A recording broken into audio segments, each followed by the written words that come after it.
Hello friends, welcome back in my new video. Myself SK Tigirwal, and now in this video we will talk about next part of apoptosis. Apoptosis के बारे में अपन ने part first में discuss किया था कि किस प्रकार से एपोप्टोसिस होता है या ऑर्गेनिज्म के अंदर एपोप्टोसिस का रोल क्या है या एपोप्टोसिस क्या है। तो एपोप्टोसिस के बारे में अपन ने बताया भी था। एपोप्टोसिस क्या है? किसी भी मल्टी सेलुलर ऑर्गेनिज्म के द्वारा प्री प्लान्ड सेल की डेथ की जाना, तो उसे क्या कहते हैं? अपन एपोप्टोसिस कहते हैं। और एपोप्टोसिस क्या है? प्रोग्राम सेल डेथ है, तो इसे पीसीडी भी कहते हैं, क्योंकि पहले से प्लान किया जाता है कौन सी सेल को डेथ करना है और कौन सी सेल को डिवाइड करना है। तो दोनों जो सेल्स है, माइटोसिस करना और एपोप्टोसिस करना, दोनों मिलकर किसी भी ऑर्गेनिज्म की जो शेप और साइज, जो मॉर्फोलॉजी है या डेवलपमेंट है, उसके लिए रेस्पॉन्सिबल होती है। अपन ने इसको दो पार्ट में डिवाइड किया था एपोप्टोसिस को, जिसमें पहला जो था एक्सट्रिंसिक पाथवे। एक्सट्रिंसिक पाथवे में मैंने आपको बताया भी था कि जब कोई भी सिग्नलिंग मॉलिक्यूल जो बाहर से आता है, डेथ सिग्नल, जो सेल के डेथ के लिए रेस्पॉन्सिबल होता है, उनके एग्जाम्पल भी बताए थे। जैसे अपना जो डेथ सिग्नल है उसका एग्जाम्पल अपने देखा था फाज लिगेंड और उसका फाज रिसेप्टर होता है। ये जो फाज लिगेंड है ये किसी जैसे ही बाइंड होता है फाज लिगेंड फाज रिसेप्टर पर, तो अपने जो अडेप्टर प्रोटीन है नीचे की तरफ साइटोप्लाज्मिक साइड में, जिसे डेथ डोमेन है, उसके पास में जो अडेप्टर प्रोटीन बाइंड होती है, जैसे FADD, ये एक अडेप्टर प्रोटीन है। ये अडेप्टर प्रोटीन किसको एक्टिवेट करती है? प्रोकास्पेज 8 को। और प्रोकास्पेज जो 8 है वो किस में कन्वर्ट होता है? कास्पेज 8 के अंदर। और ये जो कास्पेज 8 है, ये कास्पेज 8 है वो डायरेक्ट एक्टिवेट कर सकता है किसको? कास्पेज 3 को एक्टिवेट कर सकता है। और कास्पेज 3 जो है वो किसको एक्टिवेट कर सकता है? आगे जो है वो, जैसे एक अपन बात करें कास्पेज 3, 6, 7, इन सब को एक्टिवेट कर सकता है। और जिसके कारण से क्या होता है? एपोप्टोसिस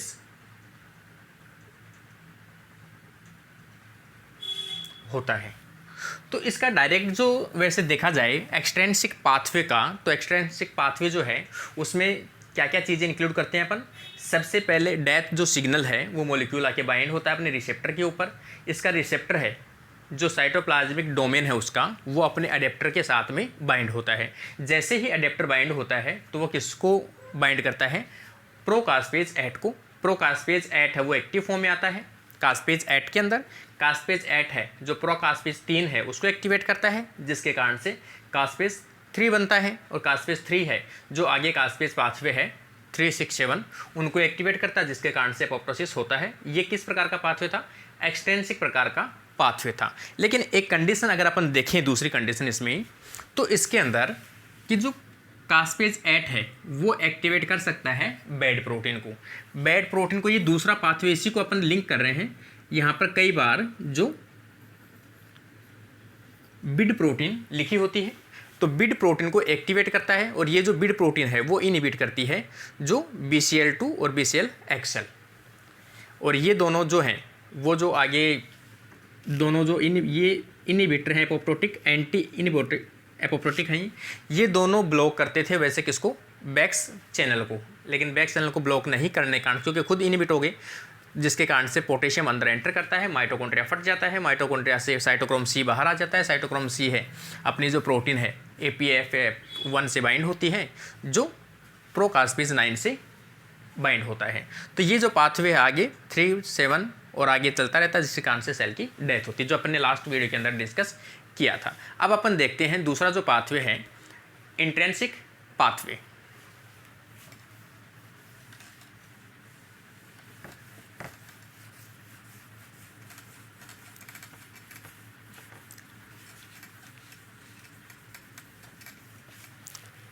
सेकेंड पाथवे अपना आ जाएगा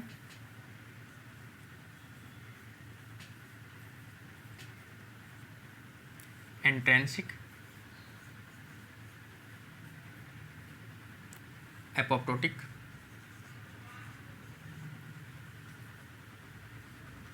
पाथवे, ये इंट्रिंसिक पाथवे है।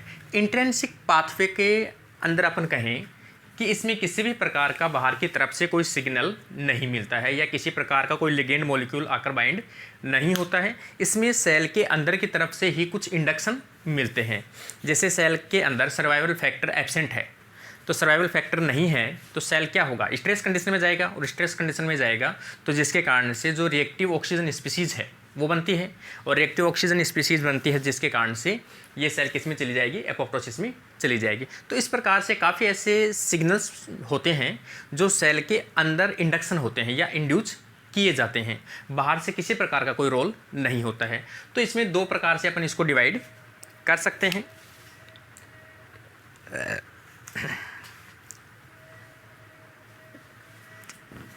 पहला पाथवे अपन देखें, इसमें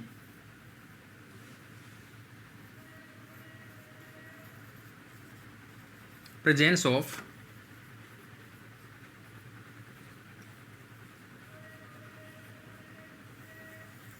सर्वाइवल फैक्टर। यदि सर्वाइवल फैक्टर किसी भी सेल के आसपास में प्रेजेंट है तो सेल की डेथ नहीं होगी। तो सेल एपोप्टोसिस में क्यों जाएगी, जब उसको अवेलेबल सभी न्यूट्रिएंट्स या उसको ग्रोथ फैक्टर है वो मिल रहा है, तो उसको एपोप्टोसिस में जाने की आवश्यकता नहीं है। तो ये पहला इसका पाथवे है। दूसरा पाथवे अगर अपन इसका देखें बी, तो अपन देख सकते हैं एब्सेंस ऑफ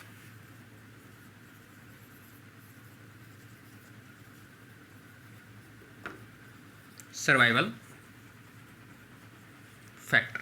अगर सर्वाइवल फैक्टर क्या है, एब्सेंट है, तो सीधी सी बात है सर्वाइवल फैक्टर यदि सेल के आसपास में मीडियम में नहीं है या टिश्यू में नहीं है तो सेल में क्या होगा, स्ट्रेस कंडीशन आएगी, और स्ट्रेस कंडीशन आएगी तो धीरे धीरे उसमें एनर्जी की डेफिशिएंसी आएगी। एनर्जी की डेफिशिएंसी आएगी तो सेल से प्रॉपर वर्क नहीं कर पाएगी, और सेल किस में चली जाएगी, या सेल के अंदर एक सिग्नल इंड्यूस होगा जो सेल को कौन सा इंड्यूस देगा, इंट्रिंसिक एपोप्टोसिक इंडक्शन देगा कि इस सेल को किसी भी प्रकार की जो नीड है वो पूरी नहीं हो पा रही है, जिसके कारण से इस सेल को किस में डाल दिया जाए, एपोप्टोसिस के अंदर भेज दिया जाए। तो ये दूसरा पाथवे है। अपन पहले पाथवे के बारे में डिस्कस करते हैं। पहले प्रेजेंस ऑफ सर्वाइवल फैक्टर।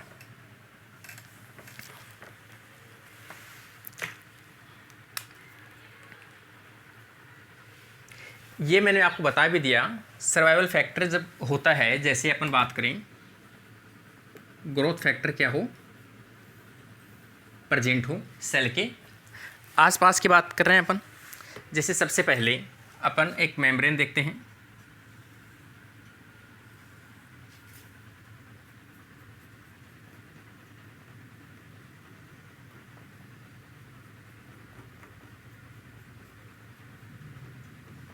इस प्रकार से ये एक प्लाज्मा मेम्ब्रेन है। प्लाज्मा मेम्ब्रेन के अंदर ये एक रिसेप्टर है,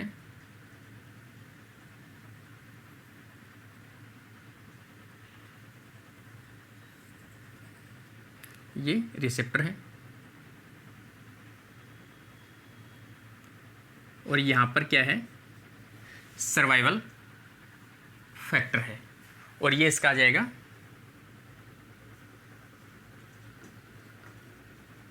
रिसेप्टर। जैसे ही ये जो रिसेप्टर आता है, इस रिसेप्टर को अपन कह सकते हैं वैसे, क्योंकि ये ग्रोथ फैक्टर है। सर्वाइवल फैक्टर का मतलब क्या है, ग्रोथ फैक्टर है, और ग्रोथ फैक्टर के लिए जो रिसेप्टर होता है वो रिसेप्टर कौन सा होता है, receptor tyrosine kinase. Receptor tyrosine kinase है तो इसके ऊपर यहाँ पर क्या होता है, फॉस्फेट ऐड होता है।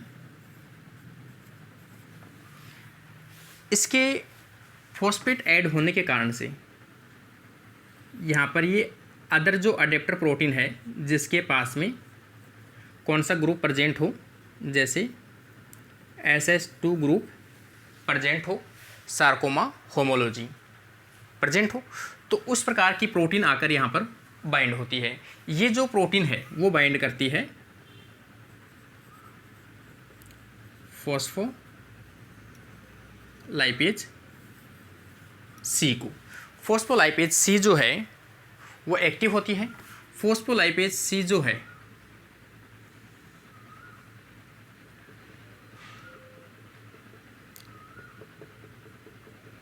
वो यहाँ पर एक मॉलिक्यूल प्रेजेंट होता है मेम्ब्रेन के अंदर, जिसे अपन बोलते हैं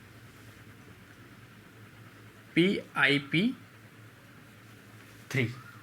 ठीक है, यहाँ पर PIP3 जो प्रेजेंट है, इसको यहाँ पर ये जाके क्या करता है, क्लीवेज करता है। एक फैटी एसिड है और फैटी एसिड के साथ में क्या लगा हुआ है, 3-फॉस्फोइनोस्टोल लगा हुआ है, जिसके कारण से मैंने पाथवे आपको आगे बताऊंगा अभी सिग्नलिंग ट्रांसडक्शन से पढ़ूंगा। तो यहाँ पर इसको ब्रेक करता है, ब्रेक करने के कारण से एक मॉलिक्यूल रिलीज होता है जिसे IP3 मॉलिक्यूल बनता है, जो कैसे एक सेकेंडरी मैसेंजर के रूप में वर्क करता है। और यहाँ पर जो बचेगा ये मॉलिक्यूल, ये कौन सा रह जाएगा, यहाँ पर ये मॉलिक्यूल बच जाएगा। तो इस मॉलिक्यूल को अपन बोलेंगे डाईएसाइल ग्लिसरॉल। ये भी एक क्या है, सेकेंडरी मैसेंजर है, और ये भी एक क्या है, सेकेंडरी मैसेंजर है। दोनों सेकेंडरी मैसेंजर हैं। जब सर्वाइवल फैक्टर है तो इस प्रकार से ये पाथवे एक्टिवेट होते हैं। ये जो IP3 जो है वो बाइंड होती है अगले transduction protein AKT kinase,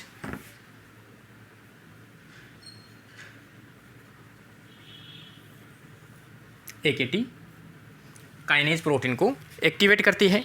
AKG काइनेट protein जो है वो जो बैड प्रोटीन है,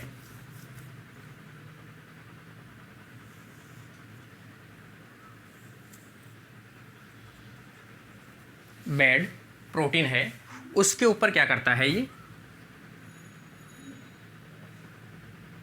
अपनी कह सकते हैं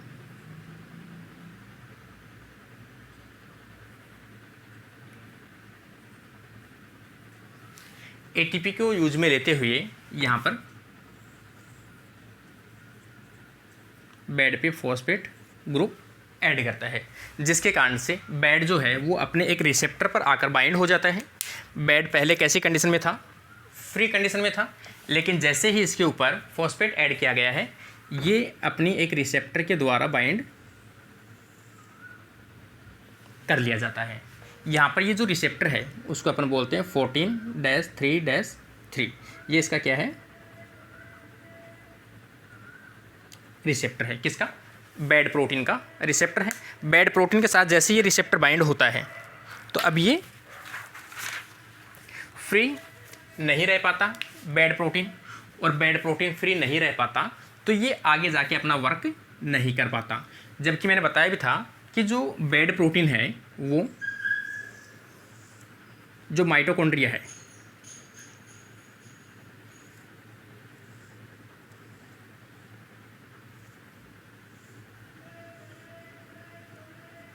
इस माइटोकॉन्ड्रिया के ऊपर जो प्रोटीन प्रेजेंट है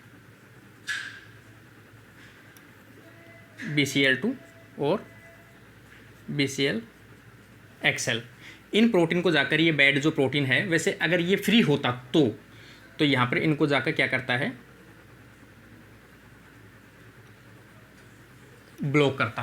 ब्लॉक करने के कारण से क्या होता, यहाँ पर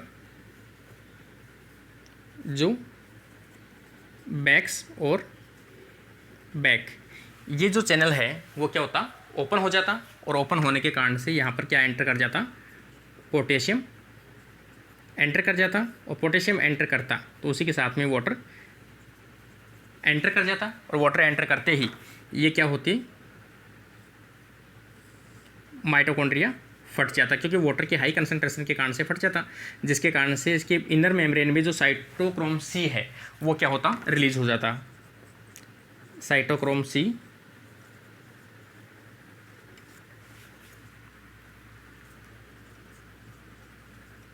रिलीज हो जाता, और साइटोक्रोम C जो है वो अपने टारगेट प्रोटीन, जैसे कि आगे मैंने बता रखा है आपको, किसके साथ बाइंड होगा, APAF1 के साथ बाइंड होगा, जो किसके साथ बाइंड होगा, प्रो कास्पेज 9, और ये एक्टिवेट करेंगे कास्पेज 3, जिसके कारण से क्या होता,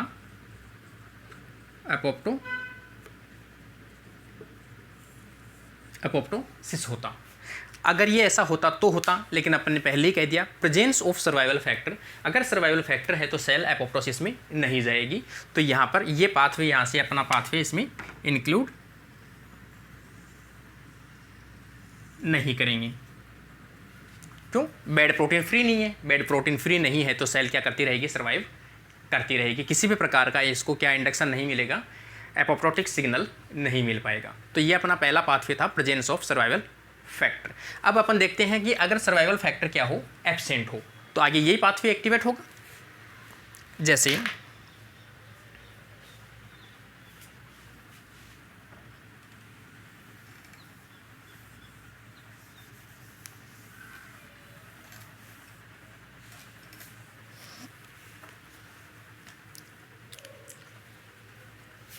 बी पॉइंट आ जाएगा,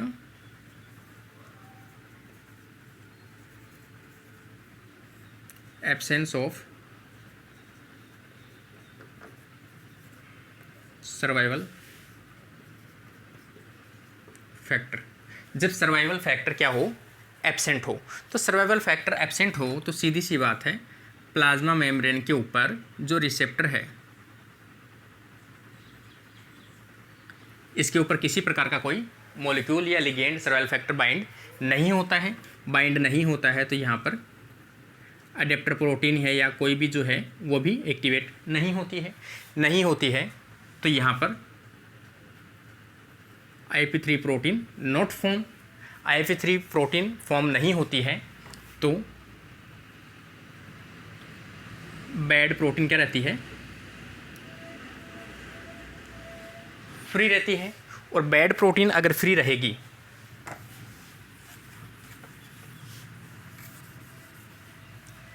तो बैड प्रोटीन को मैंने आपको बता भी दिया कि बैड प्रोटीन जो है वो इनहिबिट करती है किसको, अपन आप डायग्राम सिस्टम से देखते हैं।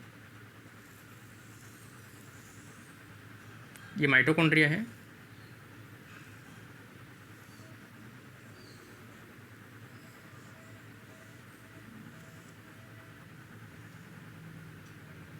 ये माइटोकॉन्ड्रिया है। माइटोकॉन्ड्रिया के अंदर अपन देखा जाए तो यहाँ पर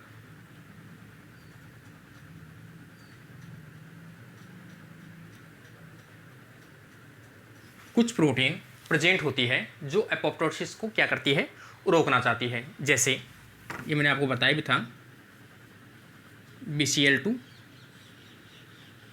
BCLXL ये रोकना चाहती है, लेकिन बैड जो है वो क्या करती है, यहाँ पर आकर इसको रोक देती है। बैड प्रोटीन यहाँ पर आकर बाइंड होती है जिसके कारण से ये दोनों रुक जाते हैं। ये दोनों रुक जाते हैं तो यहाँ पर एक एक्स्ट्रा प्रोटीन के डाइमर प्रेजेंट होते हैं। जबकि देखा जाए तो ये जो BCL2 और BCLX डाइमर जो हैं वो इसको क्या करता है, रोकता है नॉर्मल कंडीशन में। लेकिन जब इन्होंने इसको रोक दिया तो ये इसको रोक नहीं पाएंगे, तो यहाँ पर ये नहीं रोक पाएंगे तो इस प्रोटीन को अपन यहाँ पर क्या बोल रहे हैं, बैक्स, यहाँ पर BK। कई जगह पर ये बैक्स का डाइमर भी दिखाते हैं कि बैक्स है वो डाइमर बनाता है। तो ये दोनों जो क्या करते हैं, इनकी प्रेजेंस में तो डाइमर बना लेते हैं, और यहाँ पर अगर ये दोनों नहीं है तो ये नहीं है तो ये क्या करेगा, ओपन चैनल बना लेंगे। तो यहाँ पर ये क्या है, ओपन चैनल।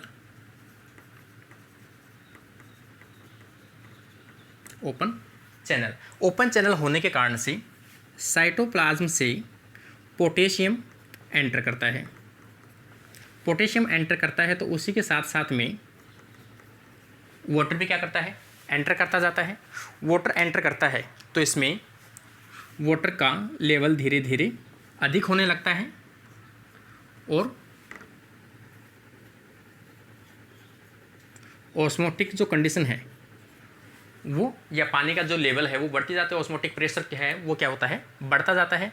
ऑस्मोटिक प्रेशर बढ़ता जाता है, वैसे वैसे सेल का जो ट्रिगर, इसका माइटोकॉन्ड्रिया का ट्रिगर प्रेशर है वो भी बढ़ता जाता है। और इसमें इसकी इनर मेम्ब्रेन में जगह जगह पर क्या लगे होते हैं, साइटोक्रोम C लगे होते हैं। इस प्रकार से कुछ टाइम बाद वाटर का लेवल जैसे जैसे बढ़ता जाता है वैसे वैसे माइटोकॉन्ड्रिया क्या होगा, ब्रस्ट होगा, टूट जाएगा।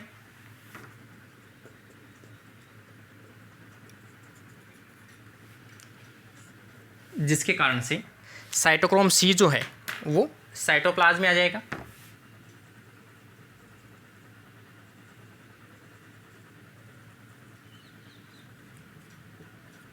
Cytochrome C free in cytoplasm. और ये मैंने कल भी बताया था आपको लास्ट क्लास के अंदर कि जैसे साइटोक्रोम यदि कभी साइटोप्लाज्म के अंदर देखने को मिलता है तो वो किसका इंडिकेशन देता है, एपोप्टोसिस का इंडिकेशन देता है।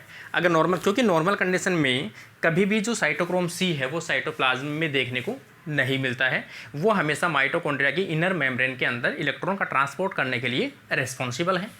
जबकि साइटोप्लाज्म में अगर देखने को मिलता है तो सीधी सी बात है ये जाकर अपने जो टारगेट प्रोटीन है उसके ऊपर बाइंड होगा। और इनकी जो टारगेट प्रोटीन है वो क्या है, यहाँ पर अपन देखें तो इसकी टारगेट प्रोटीन आ जाएगी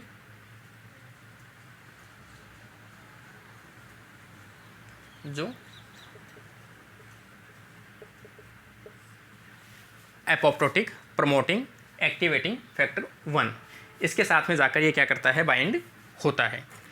इसके ऊपर जैसे ही बाइंड होगा तो ये इनको एक्टिवेट कर देगा, साइटोक्रोम सी। ये दोनों जैसे ही एक्टिवेट होंगे तो ये क्या बना लेंगे, डाइमर बना लेंगे। और किसके साथ में डाइमर बनाएंगे, तो यहाँ पर इससे पहले प्रोकास्पेज 9 प्रेजेंट रहेगा,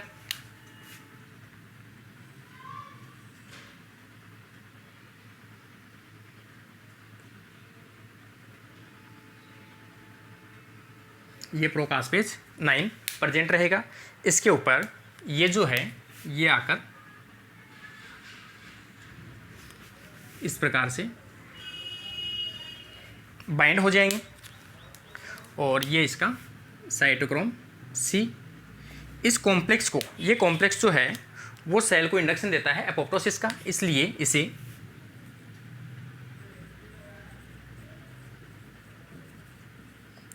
एपोप्टोसोम कॉम्प्लेक्स कहते हैं। एपोप्टोसोम कॉम्प्लेक्स कई बार पूछा भी जाता है कि एपोप्टोसिस, जो एपोप्टोसोम कॉम्प्लेक्स है वो किसका बना होता है, तो एपोप्टोसिस किसका बना होता है, एपोप्टोसोम प्रोकास्पेज 9 और एपीएफ के 2 मॉलिक्यूल और 2 मॉलिक्यूल किसके हैं, साइटोक्रोम सी के हैं, इसका बना होता है। ये किसको एक्टिवेट करता है, प्रोकास्पेज 9, कास्पेज 3, कास्पेज 3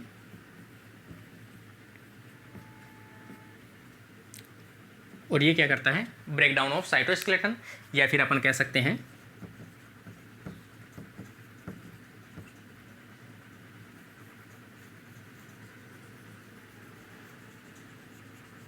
ये एपोप्टोसिस, ये एपोप्टोसिस को एक्टिवेट करता है, जिसके कारण से सेल क्या हो जाएगी, एपोप्टोसिस में चली जाएगी। तो यहाँ पर 2 कंडीशन थी, प्रेजेंस ऑफ सर्वाइवल फैक्टर और एब्सेंस ऑफ सर्वाइवल फैक्टर। तो जैसे एब्सेंस ऑफ सर्वाइवल फैक्टर रहेगा तो सेल किस में चली जाएगी। तो इसमें पूछा जाता है कई बार कि जो इंट्रिंसिक पाथवे है उसका जो मेन रोल है वो प्ले कौन करता है, तो उसका जो मेन रोल प्ले कौन करता है वो करता है माइटोकॉन्ड्रिया। इंट्रिंसिक फैक्टर में मैंने आपको पहले ही बताया था, इंट्रिंसिक फैक्टर जैसे ही एक्टिवेट होता है तो उसके लिए क्या क्या चीज़ें रेस्पॉन्सिबल होती है। जैसे अपन देखते हैं किसी भी प्रकार का जो स्ट्रेस है, ऑस्मोटिक स्ट्रेस कंडीशन है, वो सभी जो कंडीशन है वो यूज में आती है। जैसे अपन देखें कि इस पाथवे को इंड्यूस कौन करता है, जो स्ट्रेस कंडीशन हो सकती है,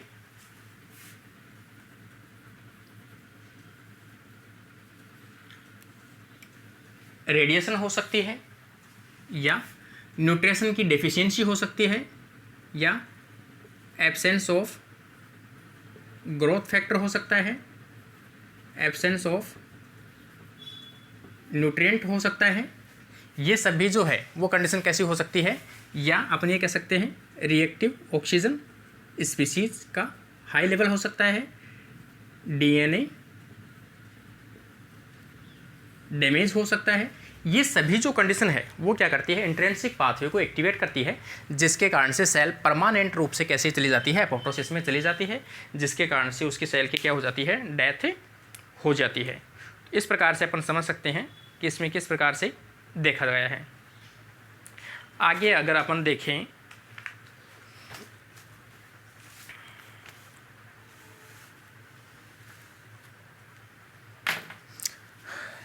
अब अपन थर्ड पाथवे अगर इसका देखना चाहें, एक्सट्रिंसिक पाथवे का ही,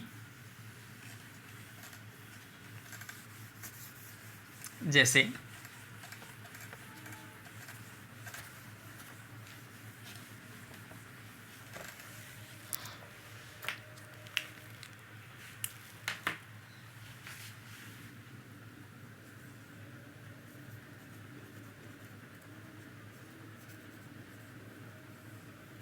ग्रे एंजाइम एंड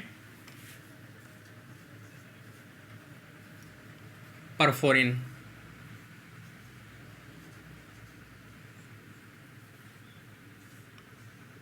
पाथवे, ये पाथवे जो है वो भी किसको इंड्यूस करता है? एपोप्टोसिस को इंड्यूस करता है।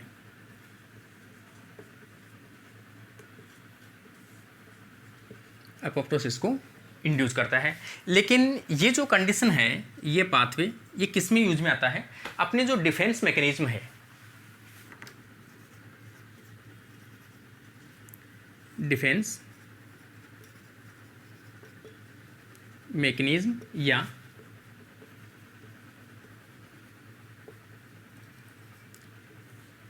इम्यूनोलॉजी कहें, या कोई भी जो अनवांटेड टारगेट सेल है उसके लिए आती है, जैसे वायरल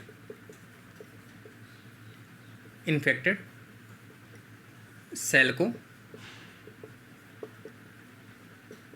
एलिमिनेट करना। इसके अलावा अपन दूसरी कंडीशन कहें, ट्यूमर सेल, उन सेल्स को क्या करते हैं? ये टारगेट करते हैं। और इन सभी के लिए जो सेल जो टारगेट करती है वो सेल कौन सी होती है? टी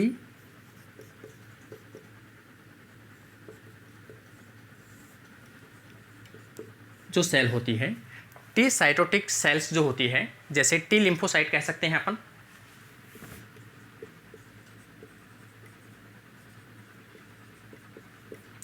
टी लिम्फोसाइट सेल जो है वो मेन रोल प्ले करती है किसके अंदर?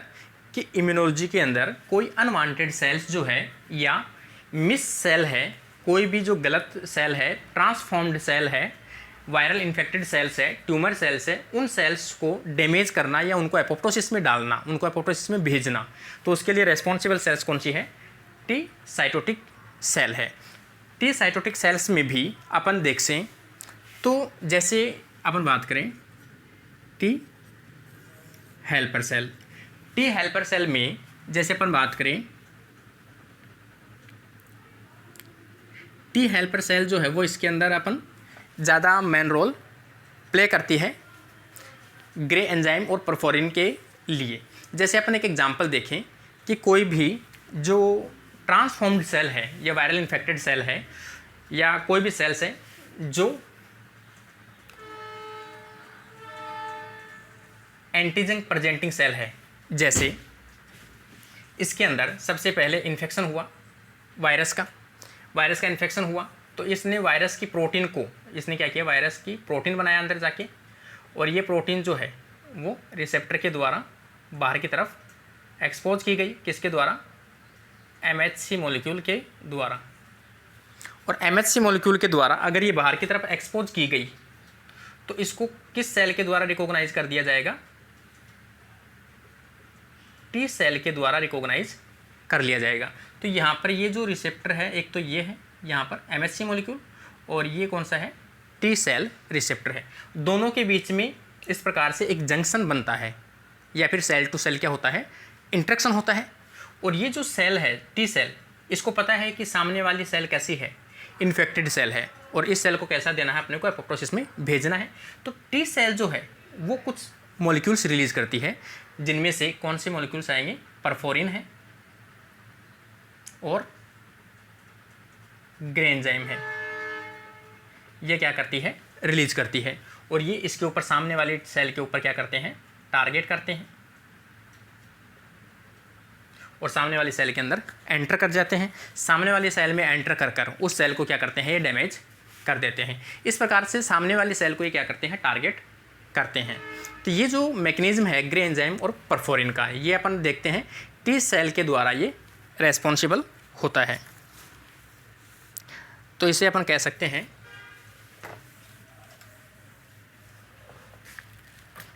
ये जो रेस्पॉन्स होता है टी सेल मीडिएटेड रेस्पॉन्स होता है। इसके अलावा ये जो एक्शन है वो उसको अपन मानते हैं कि ये hyper sensitivity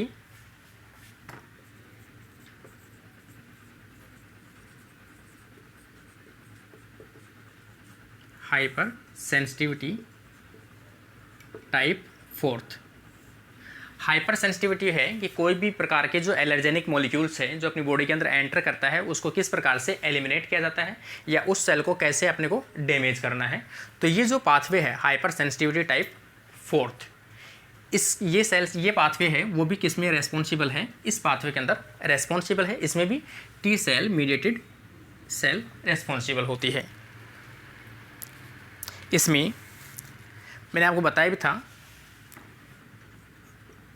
T helper cell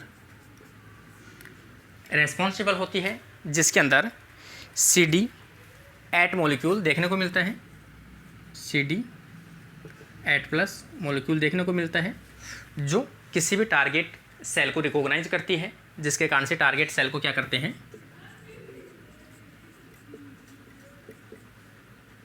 target cell recognize and killed, या उस सेल को किस में भेज दिया जाएगा, एपोप्टोसिस के अंदर भेज दिया जाता है। तो ये इसका रोल आ जाएगा। अब अपन देखते हैं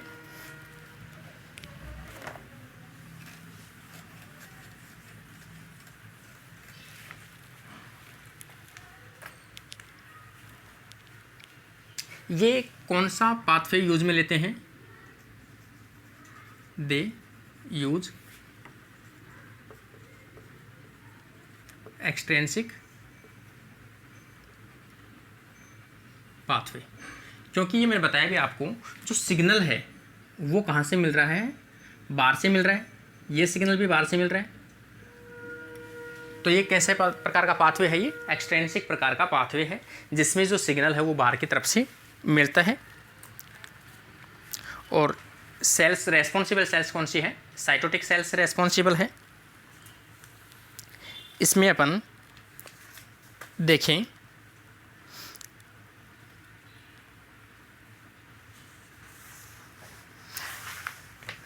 इसका डायग्राम अपन देखते हैं। जैसे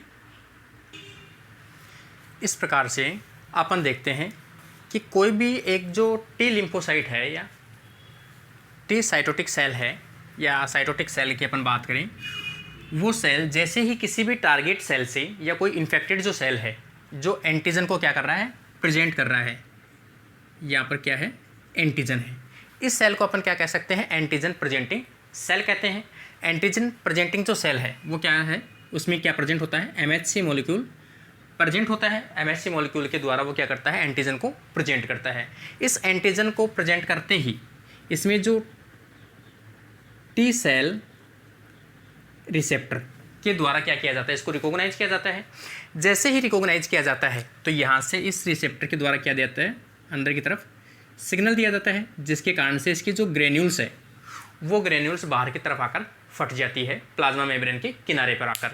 जैसे ही ग्रेन्यूल्स डी ग्रेन्यूल्स होती है, फटती है, तो उसके अंदर से दो प्रकार के जो मॉलिक्यूल्स हैं वो निकलते हैं। जैसे मैंने बताया था आपको, एक तो है परफोरिन और एक है ग्रे एंजाइम।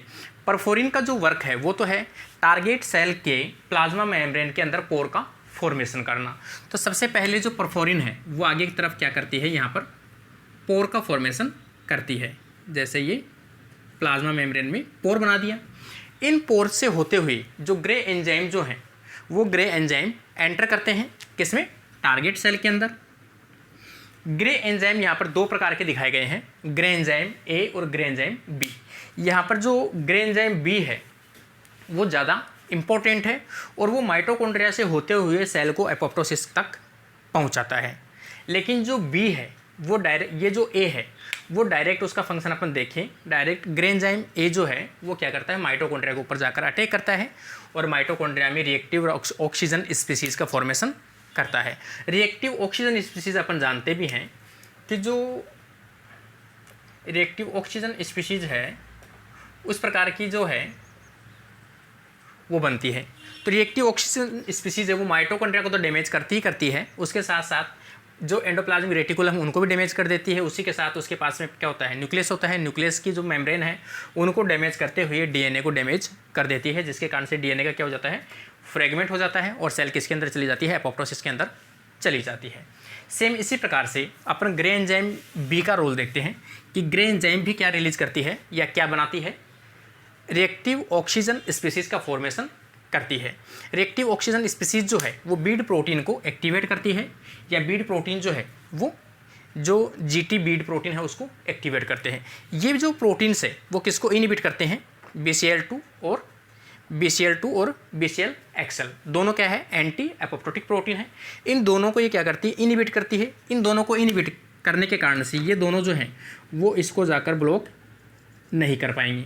इसको ब्लॉक नहीं कर पाएंगी तो जो BK और BAX जो है, BAX और BK जो प्रोटीन है वो एक चैनल का फॉर्मेशन करेंगे डाइमर बनकर, और ओपन चैनल का निर्माण करते हैं, जिसके कारण से पोटेशियम एंटर करता है। और पोटेशियम एंटर करता है तो आयनिक कंसंट्रेशन बढ़ने के साथ साथ वाटर क्या करता है, उसके अंदर एंटर करता है। वाटर की हाई कंसंट्रेशन होने के कारण से माइटोकॉन्ड्रियल सेल्स क्या होती है, या माइटोकॉन्ड्रिया होता है वो क्या होता है, फट जाता है, ब्रस्ट हो जाता है, जिसके कारण से माइटोकॉन्ड्रिया की इनर मेम्ब्रेन में जो प्रेजेंट होता है साइटोक्रोम C वो साइटोप्लाज्म में आ जाता है। और साइटोप्लाज्म जैसे ही आता है तो वो अपनी टारगेट प्रोटीन जो है APF फर्स्ट के ऊपर जाकर बाइंड होता है, और ये बाइंड होता है प्रोकास्पेज 9 के साथ, और वहाँ पर क्या बनता है, एपोप्टोसोम कॉम्प्लेक्स बनता है, और वो टारगेट करता है कास्पेज 3 को, और वो क्या होती है, सेल किस में चली जाती है, एपोप्टोसिस में चली जाती है। इस प्रकार से ये जो पाथवे है, ये पाथवे है ग्रे एंजाइम और परफोरिन का। और ये पाथवे है किस प्रकार का, ये मैंने आपको बताया अभी आपको कि जो एक्सट्रेंसिक पाथवे है ये उस प्रकार के एक्सट्रेंसिक पाथवे से बिलोंग करता है। अब अपन जनरल जो बात है कुछ जो क्वेश्चन है वो पूछे जाते हैं कि कौन से इनमें से एपोप्टोटिक है, कौन सी एंटी एपोप्टोटिक है, कौन सी जीन रेगुलेटरी प्रोटीन्स हैं, उनके बारे में थोड़ा अपन डिस्कस करते हैं। आगे अपन देखते हैं कि एपोप्टोसिस के अंदर 3 टाइप्स की क्या होती है, रेगुलेटरी प्रोटीन्स होती है।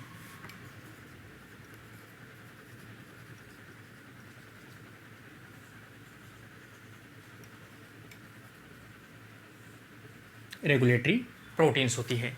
जैसे अपन फर्स्ट देखें तो फर्स्ट तो आ जाएगी अपनी रेगुलेटरी प्रोटीन,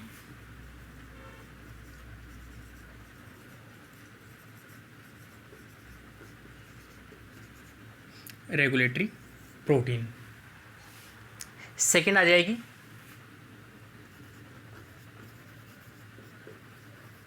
अडेप्टर प्रोटीन, और थर्ड प्रकार की आ जाएगी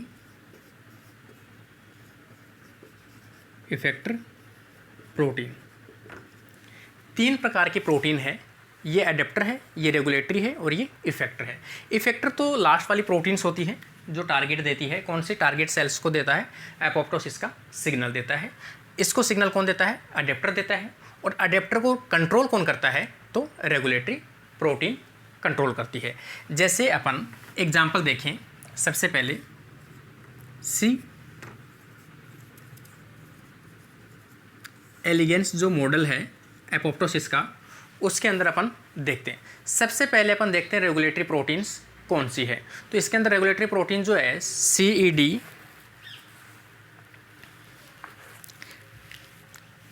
नाइन, ये कैसी है, रेगुलेटरी प्रोटीन है। ये रेगुलेटरी प्रोटीन जो है वो कंट्रोल करती है किसको, अडेप्टर प्रोटीन को। और यहाँ पर जो अडेप्टर प्रोटीन है वो आ जाएगी CD4, और CD जो 4 है वो आगे रेस्पॉन्स देती है किसको, इफेक्टर प्रोटीन को। तो यहाँ पर इफेक्टर प्रोटीन आ जाएगी CED3। तो इनमें से CD9 तो कैसी है, रेगुलेटरी प्रोटीन है, CD एडेप्टर प्रोटीन है, CD3 जो है वो कैसी है, इफेक्टर प्रोटीन है। और वो जो आगे रेस्पॉन्स देती है वो कौन सा देती है, एपोप्टोसिस का रेस्पॉन्स देती है।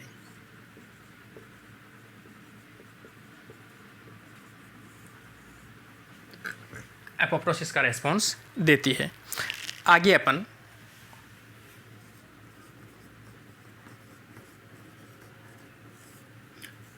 वर्टिब्रेट्स के अंदर देखते हैं कि रेगुलेटरी जो प्रोटीन है, जैसे BCL2 है, या अपन कहें BCL-XL है।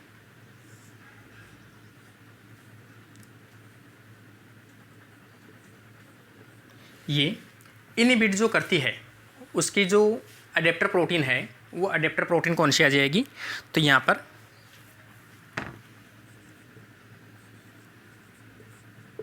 APF1 आ जाएगी, और APF की जो टारगेट प्रोटीन है या इफेक्टर प्रोटीन है वो कौन सी आ जाएगी? कास्पेज 9, और कास्पेज की जो इफेक्टर प्रोटीन है वो आ जाएगी कास्पेज 3, और आगे आ जाएगा एपोप्टोसिस। तो इस प्रकार से अलग अलग जो ऑर्गेनिज्म है सी एलिगेंस के अंदर देखा गया, तो इसको अपन क्या कह सकते हैं? एंटी अपोप्टोटिक प्रोटीन कह सकते हैं। तो CED एंटी अपोप्टोटिक है, क्योंकि ये इनकी एपोप्टोसिस को क्या करता है? रोकता है। सेम इसी प्रकार से ह्यूमन और वर्टिब्रेट्स के अंदर देखा जाए तो दो प्रोटीन जो है BCL2 और BCL-XL, ये भी कैसी है? एंटी अपोप्टोटिक प्रोटीन है, जो इस प्रकार इनको रोकती है। तो इस प्रकार ये तो अपने को ध्यान में रखना है कि कौन सी रेगुलेटरी प्रोटीन है, या फिर इसे अपन क्या कह सकते हैं? एंटी अपोप्टोटिक प्रोटीन्स भी कहते हैं।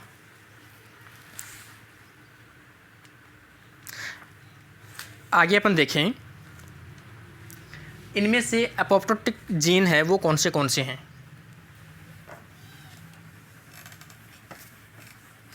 ऐसे जीन्स जो एपोप्टोसिस में पार्टिसिपेट करते हैं, सभी जीन क्या कहलाते हैं? अपोप्टोटिक जीन कहलाते हैं। जैसे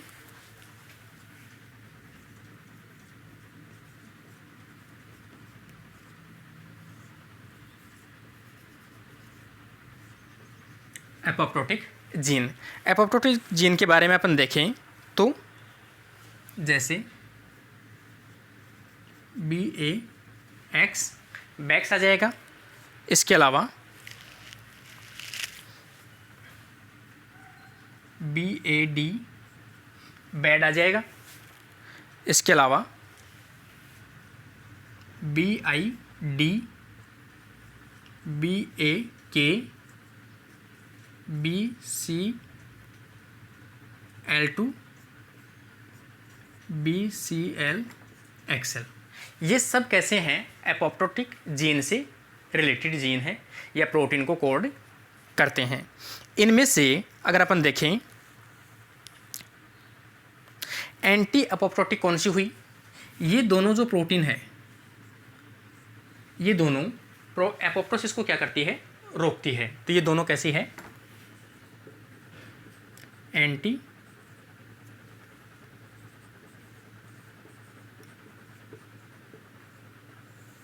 अपोप्टोटिक जीन या प्रोटीन, और ये जो हैं वो कैसे हैं?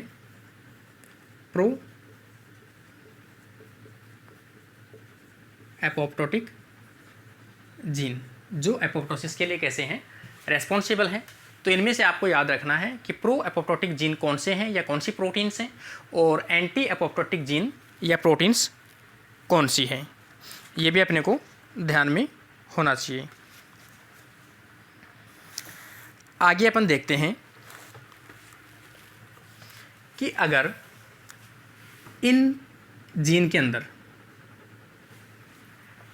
गेन ऑफ फंक्शन हो जाए, म्यूटेशन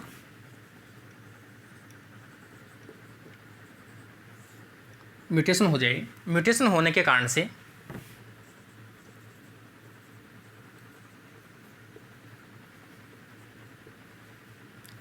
गेन ऑफ फंक्शन का मतलब ओवर एक्सप्रेस,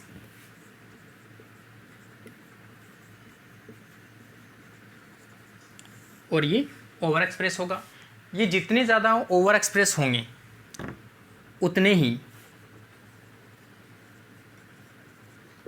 अपोप्टोसिस को क्या कर देंगे? ये ब्लॉक कर देंगे। अपोप्टोसिस जैसे जैसे ब्लॉक होगा वैसे वैसे वहाँ पर क्या होगा? कैंसर या ट्यूमर कोज होगा।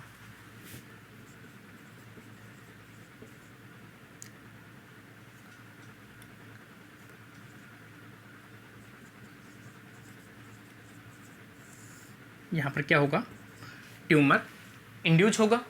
तो ये जो एंटी एपोप्टोटिक जो जीन है, इन्हें अपन क्या कह सकते हैं, ट्यूमर इंड्यूसिंग जीन भी कह सकते हैं, गैन ऑफ फंक्शन होने के कारण से।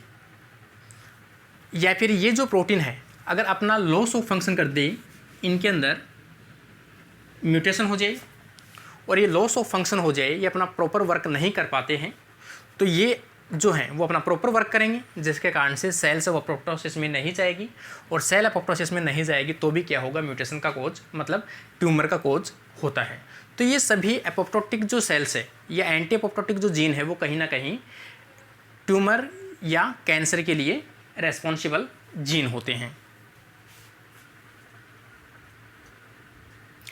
एपोप्टोसिस से रिलेटेड कुछ जो टर्म्स हैं वो और अपन देख लेते हैं लास्ट के अंदर। ये कुछ चीज़ें हैं क्वेश्चंस में पूछी जा सकती है, हालांकि कोई ज़्यादा बड़ी चीज़ें नहीं हैं, लेकिन फिर भी जैसे कुछ प्रोटीन्स होती हैं जो कैसी होती हैं, एपोप्टोटिक प्रोटीन को इनहिबिट करती हैं, जिसे अपन कहते हैं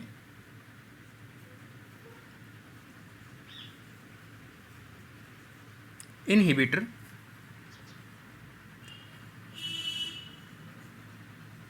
एपोप्टोटिक प्रोटीन। इसे अपन IAP के नाम से जानते हैं। सीधी सी बात है, ये एपोप्टोटिक को क्या करते हैं, इनहिबिट करते हैं। एपोप्टोटिक जो प्रोटीन्स बनती हैं उनको इनहिबिट करते हैं, जिसके कारण से सेल एपोप्टोसिस में नहीं जाती है।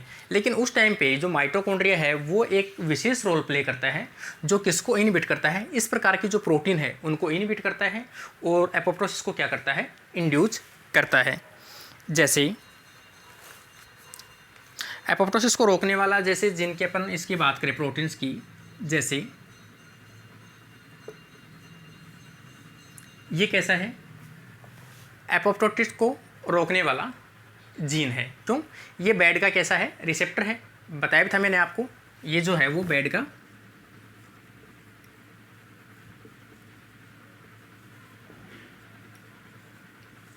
रिसेप्टर ऑफ बेड प्रोटीन को ये नहीं छोड़ता, जिसके कारण से ये क्या होता है, एपोप्टोसिस को रोक सकता है।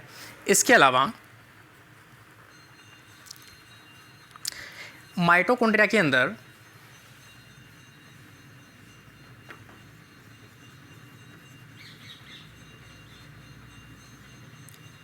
कुछ प्रोटीन्स का फॉर्मेशन होता है, जो इन प्रोटीन्स को क्या करती है, ब्लॉक करती है माइटोकॉन्ड्रिया के अंदर। जैसे स्मार्ट प्रोटीन का फॉर्मेशन करता है, माइटोकॉन्ड्रिया स्मार्ट प्रोटीन का फॉर्मेशन करता है, जो क्या करता है, इनहिबिट करता है किसको, इनहिबिटर एपोप्टोटिक प्रोटीन। इसको क्या करता है, ये इनहिबिट करता है।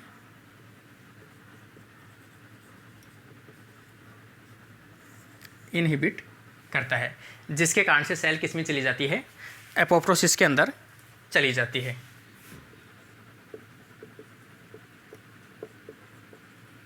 जिसके कारण से सेल्स किस में चली जाती है, एपोप्टोसिस के अंदर चली जाती है। कुछ ऐसे एपोप्टोसिस प्रोसेस भी होती है, कास्पेज इन डिपेंडेंट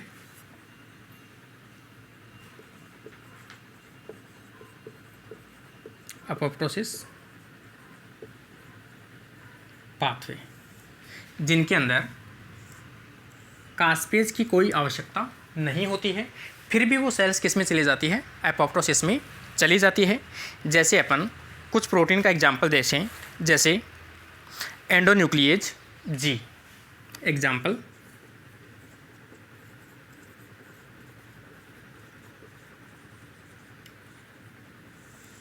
एंडोन्यूक्लिएज जी। एंडोन्यूक्लिएज जी के नाम से ही है कि ये जो है वो क्या करता है, अपना जो जेनेटिक मटेरियल है उसको क्या करता है, ब्रेक कर देता है। एंडोन्यूक्लियस एंजाइम जी जो है वो जेनेटिक मटेरियल को डैमेज करता है, जिसके कारण से डायरेक्टली वो सेल्स के इसमें चली जाएगी, एपोप्टोसिस के अंदर चली जाती है। इसके अलावा एपोप्टोसिस इंड्यूसिंग प्रोटीन्स बनती है, कुछ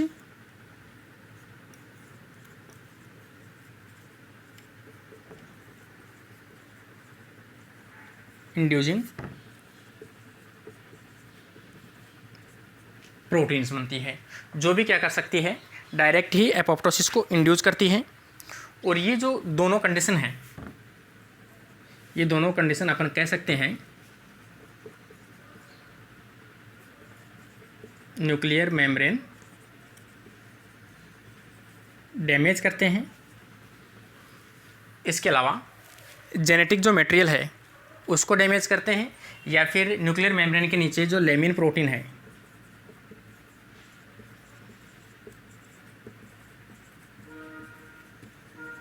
उसको डैमेज करते हैं। और लास्ट के अंदर डीएनए फ्रेगमेंट्स, डीएनए को फ्रेगमेंट्स करते हैं, जिसके कारण से ये जो सेल्स है वो किस में चली जाती है, एपोप्टोसिस के अंदर चली जाती है। तो ये जो एपोप्टोसिस का अपना पार्ट था सेकंड वो कंप्लीट होता है। फिर भी उम्मीद करता हूँ किसी भी प्रकार की यदि कोई डाउट हो या किसी प्रकार की कोई कमी हो तो जो भी आप देख रहे हो स्टूडेंट्स वो ज़्यादा से ज़्यादा कमेंट कीजिए, जिसके कारण से मुझे रेस्पॉन्स मिलता रहे।